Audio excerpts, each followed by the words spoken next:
السلام علیکم ورحمۃ اللہ وبرکاتہ۔ محترم ناظرین، میں ہوں آپ کا میزبان خالد سیف اللہ قاسمی۔ آج ملک ہندوستان کے ہر اسٹیٹ، ہر صوبے کے اندر مدارس اسلامیہ کا نظام چلتا ہے، اور گاؤں، علاقے، قصبے اور شہر کے اندر بھی جگہ بجگہ مدارس اسلامیہ قائم ہے۔ وہاں طلبہ عزیز دور دراز سے آ کر اپنے علمی پیاس کو بجھاتے ہیں۔ بارہا مدارس اسلامیہ سے یہ شکایت آ رہی ہے، اور طلبہ عزیز یہ کہہ رہے ہیں کہ جتنا میں محنت کروں مجھے سبق یاد نہیں ہوتا، اور سبق کے اندر کمزوری آ رہی ہے۔ آخر کیا وجہ ہے کہ مجھے سبق یاد نہیں ہو رہا ہے؟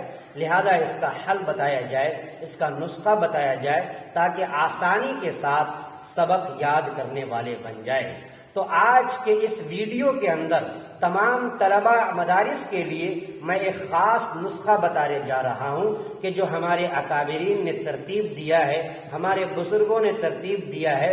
اگر اس ضابطے پر اور اس ترتیب پر مدارس اسلامیہ کے طلبہ عزیز کا اگر عمل ہو جائے تو میں یہ سمجھتا ہوں کہ بآسانی سبق یاد ہو جائے گا۔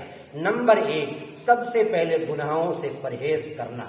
یہ گناہ انسان کے قلوب کو سیاہ کر دیتا ہے، اور ظاہر سی بات ہے کہ جس دل کے اندر گناہ ہوگا وہاں پر اللہ کا کلام جو ہے کبھی بھی نہیں رکے گا، بلکہ جلد سے جلد وہاں سے نکل جائے گا۔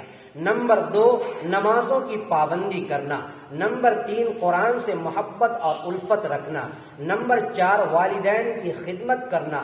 نمبر 5، سبھی اساتذہ کا ادب اور احترام کرنا، دل و جان سے ہمیشہ ان کی فرما برداری کرنا، تابعداری کرنا۔ اور نمبر 6، مدرسے کی پابندی اور اس سے محبت کرنا۔ یعنی مدرسے کی پابندی دل کے اندر ہونی چاہیے کہ ہمیشہ مدرسے کی پابندی کرنا ہے۔